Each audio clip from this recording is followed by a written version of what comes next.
Baron Fourier of the French Academy wrote a famous treatise on heat, which I remember reading 20 years ago in Pennington's bookstore. Promptly responded the captain. Pouillet was an eminent professor of physics at the Sorbonne, where he died last year, I think. Thank you, Captain, said Arden. The cold does not injure your memory, though it is decidedly on the advance. See how thick the ice is already on the window panes. Let it only keep on, and we shall soon have our breaths falling around us in flakes of snow. Let us prepare a thermometer, said Barbicane, who had already set himself to work in a business-like manner.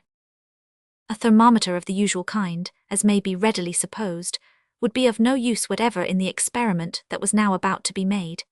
In an ordinary thermometer, mercury freezes hard when exposed to a temperature of 40 degrees below zero, but Barbicane had provided himself with a minimum, self-recording thermometer of a peculiar nature, invented by Wolferdin, a friend of Arago's, which could correctly register exceedingly low degrees of temperature. Before beginning the experiment, this instrument was tested by comparison with one of the usual kind, and then Barbicane hesitated a few moments regarding the best means of employing it. How shall we start this experiment? Asked the captain. Nothing simpler, answered Arden, always ready to reply. You just open your windows and fling out your thermometer. It follows your projectile, as a calf follows her mother. In a quarter of an hour you put out your hand. Put out your hand, interrupted Barbicane. Put out your hand, continued Arden quietly. You do nothing of the kind, again interrupted Barbicane. That is, unless you prefer, instead of a hand, to pull back a frozen stump, shapeless, colourless and lifeless. I prefer a hand, said Arden, surprised and interested. Yes, continued Barbicane, the instant your hand left the projectile, it would experience the same terrible sensations as is produced by cauterizing it with an iron bar white hot.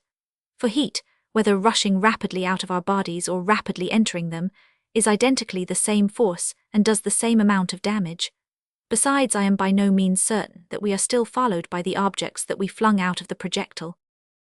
Why not? Asked 1000 Nicholl. We saw them all outside not long ago. But we can't see them outside now, answered Barbicane. That may be accounted for, I know, by the darkness, but it may be also by the fact of their not being there at all. In a case like this, we can't rely on uncertainties. Therefore, to make sure of not losing our thermometer, we shall fasten it with a string and easily pull it in whenever we like. This advice being adopted, the window was opened quickly, and the instrument was thrown out at once by 1000 Nicholl, who held it fastened by a short stout cord so that it could be pulled in immediately. The window had hardly been open for longer than a second, yet that second had been enough to admit a terrible icy chill into the interior of the projectile. 10,000 icebergs, cried Arden, shivering all over. It's cold enough to freeze a white bear. Barbicane waited quietly for half an hour. That time he considered quite long enough to enable the instrument to acquire the temperature of the interstellar space. Then he gave the signal, and it was instantly pulled in. It took him a few moments to calculate the quantity of mercury that had escaped into the little diaphragm attached to the lower part of the instrument. Then he said, 140 degrees centigrade below zero. It's cold enough to freeze a white bear. It's cold enough to freeze a white bear. 220 degrees Fahrenheit below zero, cried 1000 Nicholl. No wonder that we should feel a little chilly. Pouillet is right then, said Barbicane, and Fourier wrong. Another victory for Sorbonne over the Academy, cried Arden. Vive la Sorbonne! Not that I'm a bit proud of finding myself in the midst of a temperature so very distinct, though it is more than 3 times colder than Hayes ever felt it at Humboldt Glacier or Nevernoff at Yakutsk. If Madame the Moon becomes as cold as this every time that her surface is withdrawn from the sunlight for 14 days, I don't think, boys, that her hospitality is much to hanker after. Chapter 15. Glimpses at the Invisible. In spite of the dreadful condition in which the 3 friends now found themselves, and the still more dreadful future that awaited them, it must be acknowledged that Arden bravely kept up his spirits, and his companions were just as cheerful. Their philosophy was quite simple and perfectly intelligible. What they could bear, they bore without murmuring. When it became unbearable, they only complained, if complaining would do any good, imprisoned in an iron shroud, flying through profound darkness into the infinite abysses of space, nearly 250,000 of miles distant from all human aid, freezing with the icy cold, their little stock not only of gas but of air rapidly running lower and lower, a near future of the most impenetrable obscurity looming up before them, they never once thought of wasting time in asking such useless questions as where they were going, or what fate was about to befall them. Knowing that no good could possibly result from inaction or despair, they carefully kept their wits about them, making their experiments and recording their observations as calmly and as deliberately as if they were working at home in the quiet retirement of their own cabinets. Any other course of action, however, would have been perfectly absurd on their part, and this no one knew better than themselves. Even if desirous to act otherwise, what could they have done? As powerless over the projectile as a baby over a locomotive, they could neither clap brakes to its movement nor switch off its direction. A sailor can turn his ship's head at pleasure. An aeronaut has little trouble, by means of his ballast and his throttle valve, in giving a vertical movement to his balloon. But nothing of this kind could our travellers attempt. No helm or ballast or throttle valve could avail them now. Nothing in the world could be done to prevent things from following their own course to the bitter end. If these three men would permit themselves to hazard an expression at all on the subject, which they didn't, each could have done it by his own favourite motto, so admirably expressive of his individual nature. Darnes teat basie, go it bald-headed, showed Arden's uncalculating impetuosity and his Celtic blood, fata quacunc vocant, to its logical consequence, revealed Barbican's imperturbable stoicism, culture hardening rather than loosening the original British phlegm, whilst 1,000 Nicholls screw down the valve and let her rip, betrayed at once his unconquerable Yankee coolness and his old experiences as a Western steamboat captain. Where were they now at 8 o'clock in the morning of the day called in America the 6th of December? Near the moon, very certainly, near enough, in fact, for them to perceive easily in the dark the great round screen which she formed between themselves and the projectile on one side, and the earth, sun, and stars on the other. But as to the exact distance at which she lay from them, they had no possible means of calculating it. The projectile, impelled and maintained by forces inexplicable and even incomprehensible, had come within less than 30 miles from the moon's north pole, but during those 2 hours of immersion in the dark shadow, had this distance been increased or diminished, there was evidently no standpoint whereby to estimate either the projectile's direction or its velocity. Perhaps, moving rapidly away from the moon, it would be soon out of her shadow altogether. Perhaps, on the contrary, gradually approaching her surface, it might come into contact at any moment with some sharp, invisible peak of the lunar mountains, a catastrophe sure to put a sudden end to the trip, and the travellers too. An excited discussion on this subject soon sprang up, in which all naturally took part. Arden's imagination as usual getting the better of his reason, he maintained very warmly that the projectile, caught and retained by the moon's attraction, could not help falling on her surface, just as an aerolite cannot help falling on our earth. Softly, dear boy, softly, replied Barbican. Aerolites can help falling on the earth, and the proof is that few of them do fall, most of them don't. Therefore, even granting that we had already assumed the nature of an aerolite, it does not necessarily follow that we should fall on the moon. But, objected Arden, if we approach only near enough, I don't see how we can help. You don't see, it may be, said Barbican, but you can see if you only reflect a moment.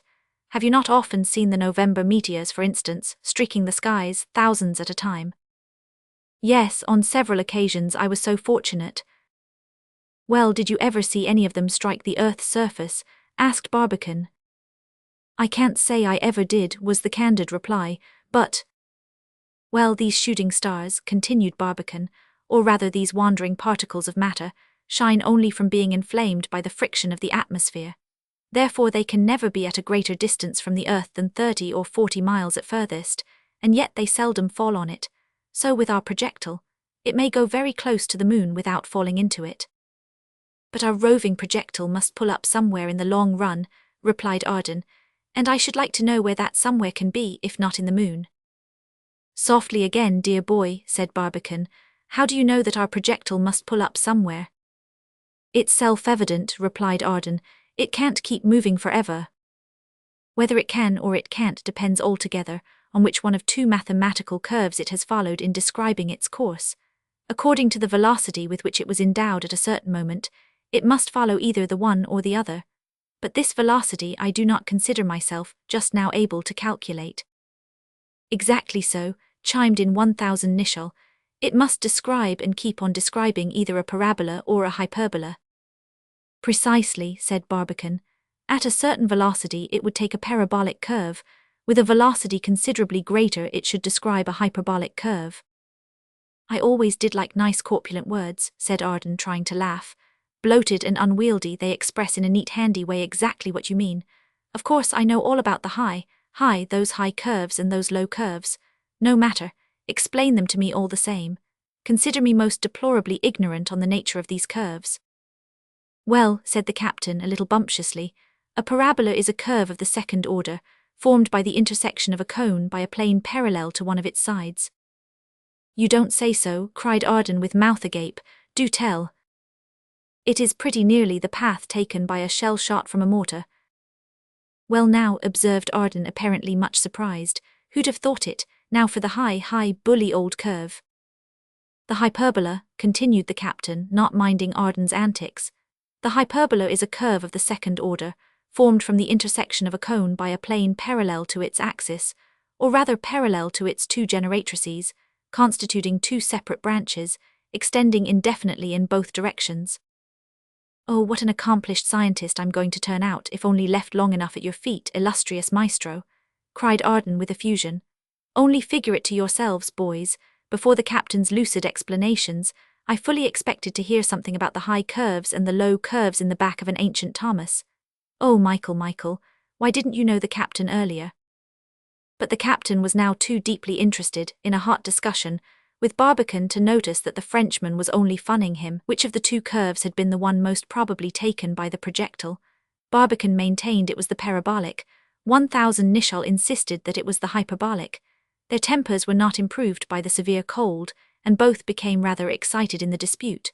They drew so many lines on the table, and crossed them so often with others, that nothing was left at last but a great blot. They covered bits of paper with X's and Y's, which they read out like so many classic passages, shouting them, declaiming them, drawing attention to the strong points by gesticulation so forcible and voice so loud that neither of the disputants could hear a word that the other said. Possibly the very great difference in temperature between the external air in contact with their skin and the blood coursing through their veins had given rise to magnetic currents as potential in their effects as a superabundant supply of oxygen.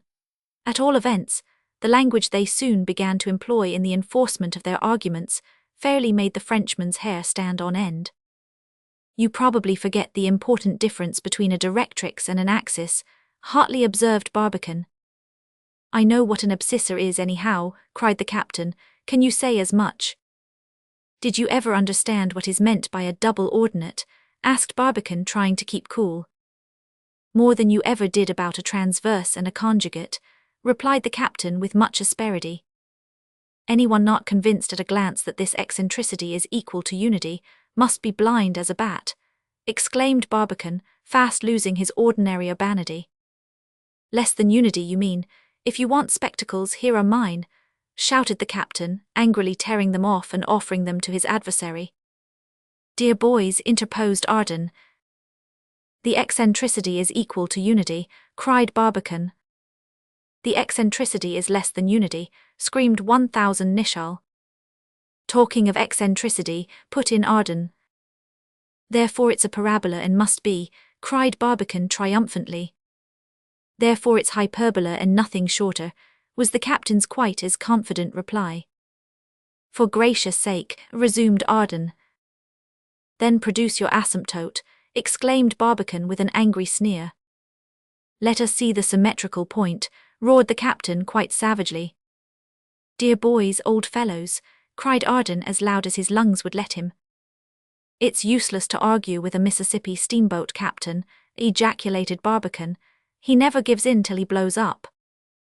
Never try to convince a Yankee schoolmaster, replied 1000 Nicholl. He has one book by heart and don't believe in any other. Here, friend Michael, get me a cord, won't you? It's the only way to convince him, cried Barbicane, hastily turning to the Frenchman. Hand me over that ruler, Arden, yelled the captain. The heavy one, it's the only way now left to bring him to reason. Look here, Barbicane and 1000 Nicholl, cried Arden at last, making himself heard and keeping a tight hold both on the cord and the ruler. This thing has gone far enough. Come, stop your talk and answer me a few questions. What do you want of this cord, Barbicane? To describe a parabolic curve, And what are you going to do with the ruler, 1000 Nicholl? To help draw a true hyperbola. Promise me, Barbican, that you're not going to lasso the captain. Lasso the captain, ho ho ho. You promise, 1000 Nicholl, that you're not going to brain the president. I brain the president, ho ho ho. I want merely to convince him that it is a parabola. I only want to make it clear as day that it is hyperbola. Does it make any real difference whether it is one or the other? Yelled Arden. The greatest possible difference in the eye of science. A radical and incontrovertible difference in the eye of science. Oh, hang the eye of science, will either curve take us to the moon? No. Will either take us back to the earth? No. Will either take us anywhere that you know of? No. Why not? Because they are both open curves, and therefore can never end. Is it of the slightest possible importance which of the two curves controls the projectile? Not the slightest, except in the eye of science. Then let the eye of science and her parabolas and hyperbolas and conjugates and asymptotes and the rest of the confounded nonsensical farrago all go to pot. What's the use of bothering your heads about them here? Have you not enough to trouble you otherwise? A nice pair of scientists you are. Stanislaw, scientists probably. Do real scientists lose their tempers for a trifle? Am I ever to see my ideal of a true scientific man in the flesh? Barbican came very near realizing my idea perfectly. But I see that science just has as little effect as culture in driving the old Adam out of us. The idea of the only simpleton in the lot having to lecture the others on propriety of deportment. I thought they were going to tear each other's eyes out. Ha ha ha, it's impayable. Give me that cord, Michael. Hand me the heavy ruler, Arden, it's the only way to bring him to reason. Ho, ho, ho, it's too good, I shall never get over it. And he laughed till his sides ached and his cheeks streamed. His laughter was so contagious, and his merriment so genuine, that there was really no resisting it, and the next few minutes witnessed nothing but laughing, and handshaking and rib-punching in the projectile, though heaven knows there was very little for the poor fellows to be merry about, as they could neither reach the moon nor return to the earth. What was to befall them? The immediate outlook was the very reverse of exhilarating. If they did not die of hunger, if they did not die of thirst, the reason would simply be that, in a few days, as soon as their gas was exhausted, they would die for want of air, unless indeed the icy cold had killed them beforehand. By this time, in fact, the temperature had become so exceedingly cold that a further encroachment on their little stock of gas could be put off no longer. The light, of course, they could manage to do without, but a little heat was absolutely necessary to prevent them from freezing to death. Fortunately, however, the caloric developed by the Rysette and Regnault process for purifying the air raised the internal temperature of the projectile a little, so that, with an expenditure of gas much less than they had expected, our travellers were able to maintain it at a degree capable of sustaining human life. By this time, also, all observations through the windows had become exceedingly difficult. The internal moisture condensed so thick and congealed so hard on the glass that nothing short of continued friction could keep up its transparency. But this friction, however laborious they might regard it at other times, they thought very little of just now, when observation had become far more interesting and important than ever. If the moon had any atmosphere, our travellers were near enough now to strike any meteor that might be rushing through it. If the projectile itself were floating in it as was possible, would not such a good conductor of sound convey to their ears the reflection of some lunar echo, the roar of some storm raging among the mountains, the rattling of some plunging avalanche, or the detonations of some eructating volcano? And suppose some lunar Etna or Vesuvius was flashing out its fires, was it not even possible that their eye could catch a glimpse of the lurid gleam? One or two facts of this kind, well attested, would singularly elucidate the vexatious question of a lunar atmosphere, which is still so far from being decided. Full of such thoughts and intensely interested in them, Barbican, 1000 Nicholl and Arden, patient as astronomers at a transit of Venus, watched steadily at their windows, and allowed nothing worth noticing to escape their searching gaze. Arden's patience first gave out. He showed it by an observation natural enough, for that matter, to a mind unaccustomed to long stretches of careful thought. This darkness is absolutely killing. If we ever take this trip again, it must be about the time of the new moon. There I agree with you, Arden, observed the captain. That would be just the time to start. The moon herself, I grant, would be lost in the solar rays and therefore invisible all the time of our trip, but in compensation we should have the full Earth in full view. Besides, and this is your chief point, no doubt, Arden, if we should happen to be drawn round the moon, just as we are at the present moment, we should enjoy the inestimable advantage of beholding her invisible side magnificently illuminated. My idea exactly, Captain, said Arden. What is your opinion on this point, Barbicane? My opinion is as follows, answered Barbicane gravely. If we ever repeat this journey, we shall start precisely at the same time and under precisely the same circumstances. You forget that our only object is to reach the moon. Now suppose we had really landed there, as we expected to do yesterday, would it not have been much more agreeable to behold the lunar continents enjoying the full light of day than to find them plunged in the dismal obscurity of night? Would not our first installation of discovery have been under circumstances decidedly extremely favorable? Your silence shows that you agree with me. As to the invisible side, once landed, we should have the power to visit it when we pleased, and therefore we could always choose whatever time would best suit our purpose. Therefore, if we wanted to land in the moon, the period of the full moon was the best period to select. The period was well chosen, the time was well calculated, the force was well applied, the projectile was well aimed, but missing our way spoiled everything. That's sound logic, no doubt, said Arden. Still, I can't help thinking that all for want of a little light we are losing, probably forever, a splendid opportunity of seeing the moon's invisible side. How about the other planets, Barbicane? Do you think that their inhabitants are as ignorant regarding their satellites as we are regarding ours? On that subject, observed 1000 Nicholl, I could venture an answer myself, though, of course, without pretending to speak dogmatically on any such open question.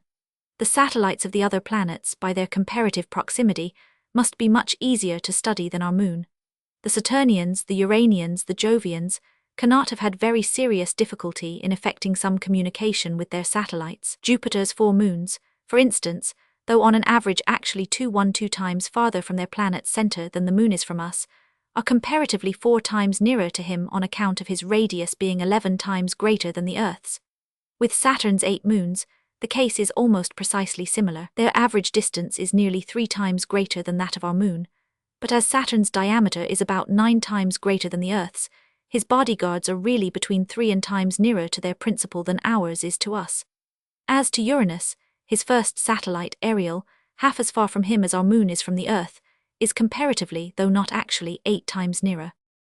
Therefore, said Barbicane, now taking up the subject, an experiment analogous to ours, starting from either of these 3 planets, would have encountered fewer difficulties. But the whole question resolves itself into this: if the Jovians and the rest have been able to quit their planets, they have probably succeeded in discovering the invisible sides of their satellites. But if they have not been able to do so, why, they're not a bit wiser than ourselves. But what's the matter with the projectile? It's certainly shifting. Shifting it certainly was. While the path it described as it swung blindly through the darkness could not be laid down by any chart for want of a starting point, Barbicane and his companions soon became aware of a decided modification of its relative position with regard to the moon's surface. Instead of its side, as heretofore, it now presented its base to the moon's disk, and its axis had become rigidly vertical to the lunar horizon. Of this new feature in their journey, Barbicane had assured himself by the most undoubted proof towards 4 o'clock in the morning. What was the cause? Gravity, of course. The heavier portion of the projectile gravitated towards the moon's center, exactly as if they were falling towards her surface. But were they falling? Were they at last, contrary to all expectations, about to reach the goal that they had been so ardently wishing for? No. A sight point just discovered by 1000 Nicholl very soon convinced Barbicane that the projectile was as far as ever from approaching the moon, but was moving around it in a curve pretty near concentric. 1000 Nicholl's discovery, a luminous gleam flickering on the distant verge of the black disk, at once engrossed the complete attention of our travellers and set them to divining its course. It could not possibly be confounded with a star. Its glare was reddish, like that of a distant furnace on a dark night. It kept steadily increasing in size and brightness, thus showing beyond a doubt how the projectile was moving, in the direction of the luminous point, and not vertically falling towards the moon's surface. "It's a volcano," cried the captain in great excitement, "a volcano in full blast, an outlet of the moon's internal fires, therefore she can't be a burnt-out cinder." "It certainly looks like a volcano," replied Barbicane, carefully investigating this new and puzzling phenomenon with his night glass. "If it is not one, in fact, what can it be?" "To maintain combustion," commenced Arden syllogistically and sententiously, "air is necessary. An undoubted case of combustion lies before us, therefore this part of the moon must have an atmosphere." "Perhaps so," observed Barbicane, "but not necessarily so. The volcano, by decomposing certain substances, gunpowder for instance, may be able to furnish its own oxygen, and thus explode in a vacuum. That blaze, in fact, seems to me to possess the intensity and the blinding glare of objects burning in pure oxygen. Let us therefore be not over hasty in jumping at the conclusion of the existence of a lunar atmosphere. This fire mountain was situated, according to the most plausible conjecture, somewhere in the neighborhood of the 45th degree, south latitude, of the moon's invisible side. For a little while the travelers indulged the fond hope that they were directly approaching it, but to their great disappointment, the path described by the projectile lay in a different direction. Its nature, therefore, they had no opportunity of ascertaining.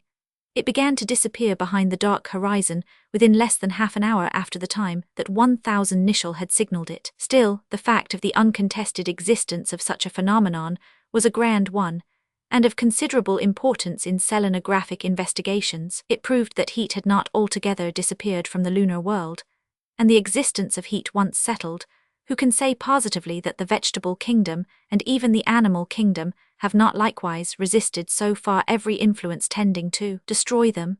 If terrestrial astronomers could only be convinced, by undoubted evidence, of the existence of this active volcano on the moon's surface, they would certainly admit of very considerable modifications in the present doubts regarding her inhabitability. Thoughts of this kind continued to occupy the minds of our travelers even for some time after the little spark of light had been extinguished in the black gloom, but they said very little. Even Arden was silent and continued to look out of the window. Barbicane surrendered himself up to a reverie regarding the mysterious destinies of the lunar world. Was its present condition a foreshadowing of what our Earth is to become? 1000 Nicholl, too, was lost in speculation. Was the moon older or younger than the Earth in the order of creation? Had she ever been a beautiful world of life and colour and magnificent variety? If so, had her inhabitants? Great mercy, what a cry from Arden! It sounded human, so seldom do we hear a shriek so expressive at once of surprise and horror and even terror. It brought back his startled companions to their senses in a second, nor did they ask him for the cause of his alarm. It was only too clear. Right in their very path, a blazing ball of fire had suddenly risen up before their eyes, the pitchy darkness all round it rendering its glare still more blinding. Its phosphoric coruscation filled the projectile with white streams of lurid light, tinging the contents with a pallor indescribably ghastly.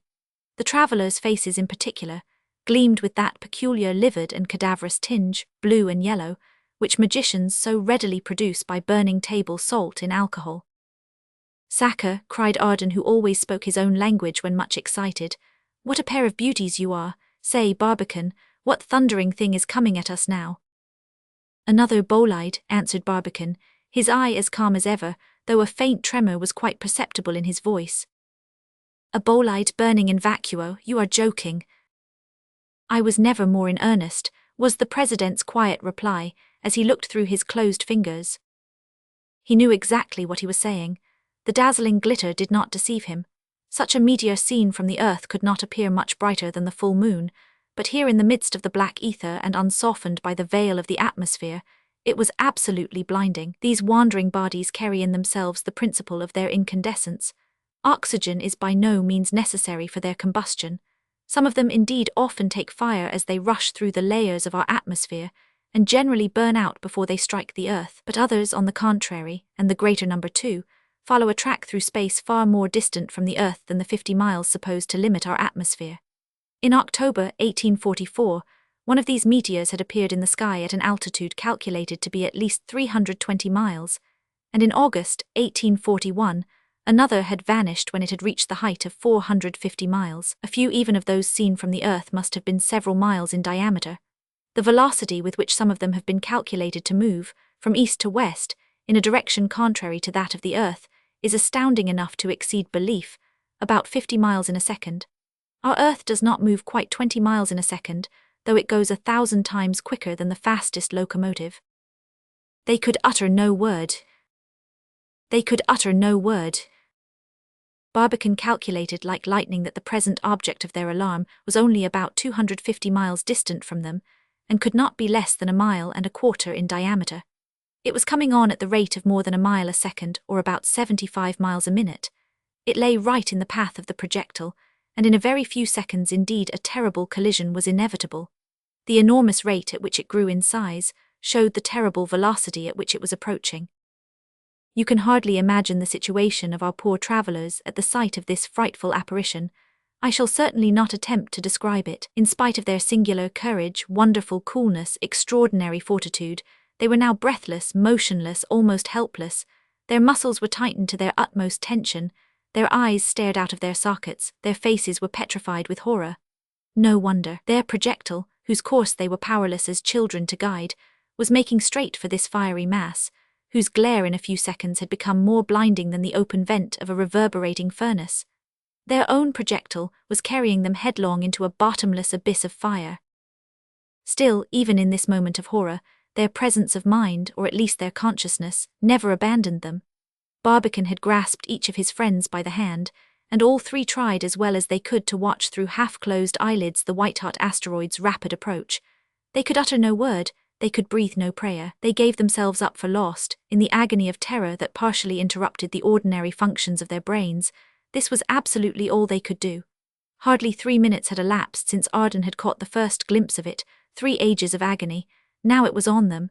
In less than a second, the terrible fireball had burst like a shell. Thousands of glittering fragments were flying around them in all directions, but with no more noise than is made by so many light flakes of thistledown floating about some warm afternoon in summer. The blinding, blasting, steely white glare of the explosion almost bereft the travellers of the use of their eyesight forever, but no more report reached their ears than if it had taken place at the bottom of the Gulf of Mexico. In an atmosphere like ours, such a crash would have burst the ear membranes of 10,000 elephants.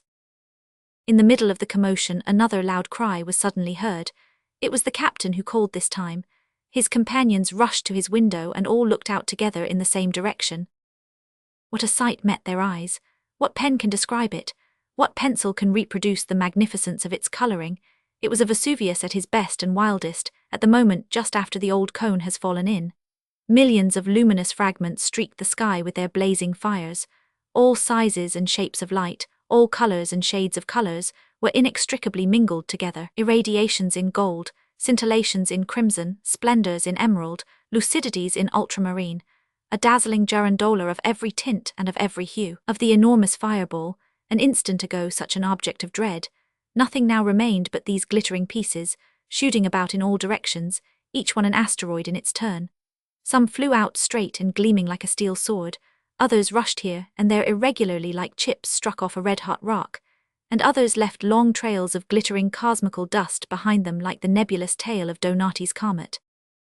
These incandescent blocks crossed each other, struck each other, crushed each other into still smaller fragments, one of which, grazing the projectile, jarred it so violently that the very window at which the travellers were standing was cracked by the shock. Our friends felt, in fact, as if they were the objective point at which endless volleys of blazing shells were aimed, any of them powerful enough, if it only hit them fair, to make as short work of the projectile as you could of an eggshell.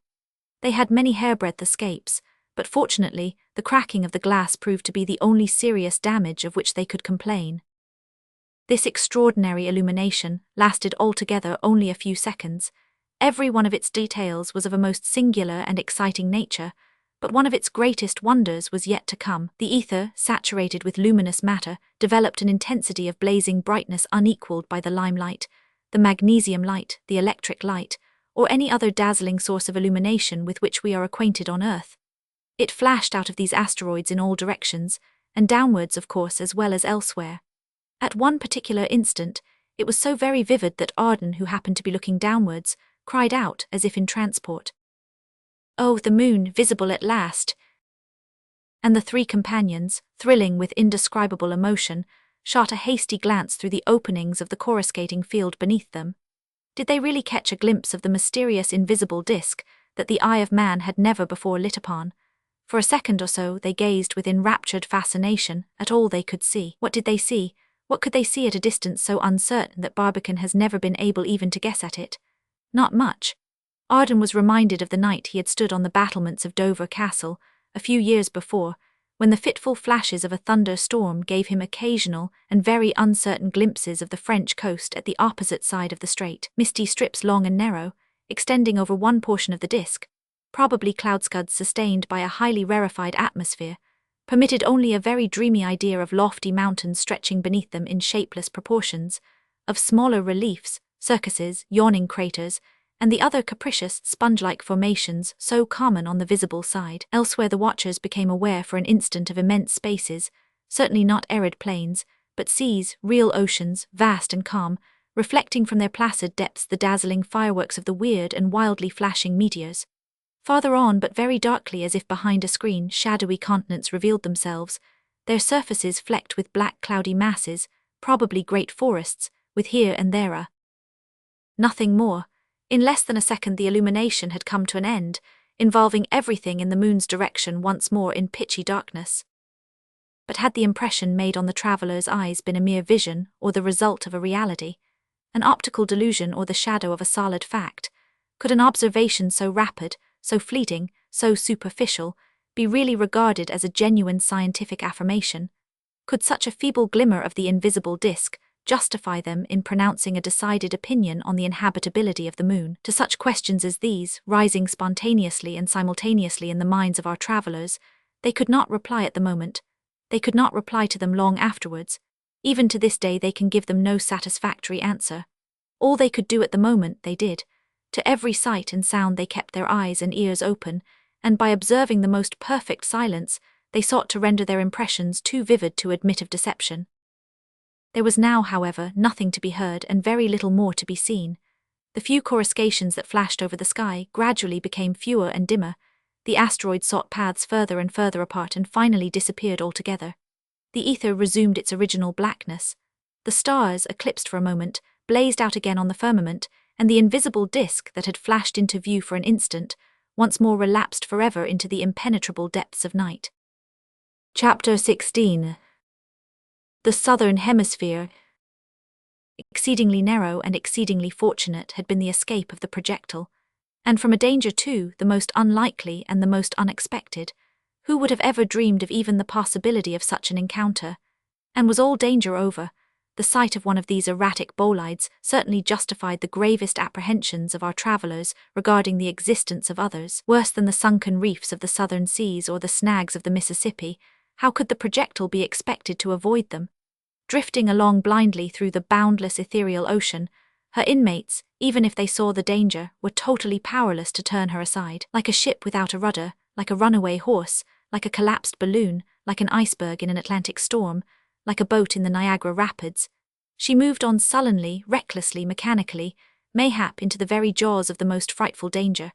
The bright intelligences within no more able to modify her motions, even by a finger's breadth, than they were able to affect Mercury's movements around the sun. But did our friends complain of the new perils now looming up before them?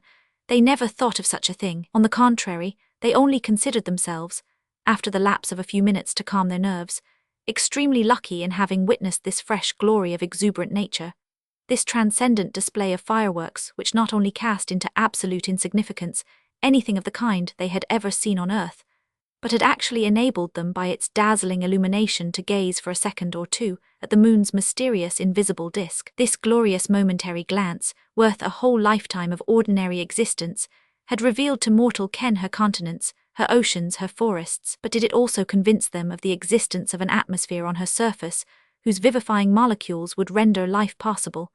This question they had again to leave unanswered. It will hardly ever be answered in a way quite satisfactory to human curiosity. Still, infinite was their satisfaction at having hovered even for an instant on the very verge of such a great problem's solution. It was now 3:30 in the afternoon. The projectile still pursued its curving, but otherwise unknown path over the moon's invisible face. Had this path been disturbed by that dangerous meteor? There was every reason to fear so. Though, disturbance or no disturbance, the curve it described should still be one strictly in accordance with the laws of mechanical philosophy. Whether it was a parabola or a hyperbola, however, or whether it was disturbed or not, made very little difference, as in any case, the projectile was bound to quit pretty soon the cone of the shadow, at a point directly opposite to where it had entered it. This cone could not possibly be of very great extent, considering the very slight ratio borne by the moon's diameter when compared with the sun's. Still, to all appearances, the projectile seemed to be quite as deeply immersed in the shadow as ever, and there was apparently not the slightest sign of such a state of things coming soon to an end. At what rate was the projectile now moving? Hard to say, but certainly not slowly, certainly rapidly enough to be out of the shadow by this time, if describing a curve rigidly parabolic. Was the curve therefore not parabolic? Another puzzling problem and sadly bewildering to poor Barbicane, who had now almost lost his reason by attempting to clear up questions that were proving altogether too profound for his overworked brains. Not that he ever thought of taking rest, not that his companions thought of taking rest, far from it. With senses as high-strung as ever, they still watched carefully for every new fact, every unexpected incident that might throw some light on the sidereal investigations. Even their dinner, or what was called so, consisted of only a few bits of bread and meat, distributed by Arden at 5 o'clock, and swallowed mechanically. They did not even turn on the gas full head to see what they were eating. Each man stood solidly at his window, the glass of which they had enough to do in keeping free from the rapidly condensing moisture. At about 5:30, however, 1000 Nicholl, who had been gazing for some time with his telescope in a particular direction, called the attention of his companions to some bright specks of light, barely discernible in that part of the horizon towards which the projectile was evidently moving. His words were hardly uttered when his companions announced the same discovery.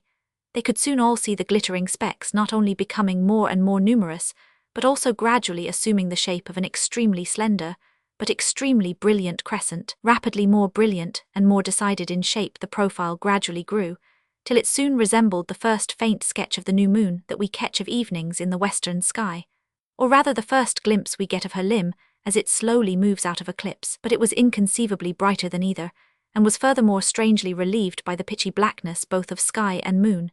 In fact, it soon became so brilliant as to dispel in a moment all doubt as to its particular nature. No meteor could present such a perfect shape, no volcano such dazzling splendor. "The sun," cried Barbicane. "The sun?" asked 1000 Nicholl and Arden in some astonishment. "Yes, dear friends, it is the sun himself that you now see. These summits that you behold him gilding are the mountains that lie on the moon's southern rim. We are rapidly nearing her south pole." "After doubling her north pole," cried Arden, "why, we must be circumnavigating her." "Exactly, sailing all around her." "Hurrah, then we're all right at last. There's nothing more to fear from your hyperbolas or parabolas or any other of your open curves." "Nothing more, certainly, from an open curve, but everything from a closed one." "A closed curve, what is it called, and what is the trouble?" "An eclipse it is called, and the trouble is that, instead of flying off into the boundless regions of space, our projectile will probably describe an elliptical orbit around the moon." "What?" cried 1000 Nicholl in amazement, "and be her satellite forever?" "All right and proper," said Arden. "Why shouldn't she have one of her own?" "Only, my dear friend," said Barbicane to Arden, "this change of curve involves no change in the doom of the projectile. We are as infallibly lost by an ellipse as by a parabola." "Well, there was one thing I never could reconcile myself to in the whole arrangement," replied Arden cheerfully, "and that was destruction by an open curve. Safe from that, I could say, fate, do your worst.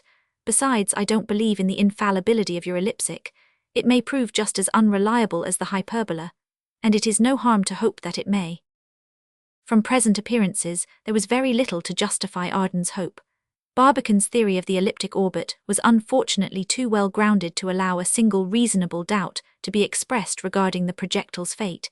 It was to gravitate forever around the moon, a sub-satellite. It was a new-born individual in the astral universe, a microcosm, a little world in itself, containing, however, only 3 inhabitants, and even these destined to perish pretty soon for want of air. Our travellers, therefore, had no particular reason for rejoicing over the new destiny, reserved for the projectile in obedience to the inexorable laws of the centripetal and centrifugal forces. They were soon, it is true, to have the opportunity of beholding once more the illuminated face of the moon. They might even live long enough to catch a last glimpse of the distant earth, bathed in the glory of the solar rays. They might even have strength enough left to be able to chant one solemn final eternal adieu to their dear old mother world, upon whose features their mortal eyes should never again rest in love and longing. Then what was their projectile to become? An inert, lifeless, extinct mass, not a particle better than the most defunct asteroid that wanders blindly through the fields of ether. A gloomy fate to look forward to. Yet instead of grieving over the inevitable, our bold travellers actually felt thrilled with delight at the prospect of even a momentary deliverance from those gloomy depths of darkness, and of once more finding themselves, even if only for a few hours, in the cheerful precincts illuminated by the genial light of the blessed sun. The ring of light, in the meantime, becoming brighter and brighter, Barbicane was not long in discovering and pointing out to his companions the different mountains that lay around the moon's south pole. "There is Leibnitz on your right," said he, "and on your left you can easily see the peaks of Dorwafel. Belonging rather to the moon's dark side than to her earth side, they are visible to terrestrial astronomers only when she is in her highest northern latitudes. Those faint peaks beyond them that you can catch with such difficulty must be those of Newton and Curtius." "How in the world can you tell?" asked Arden,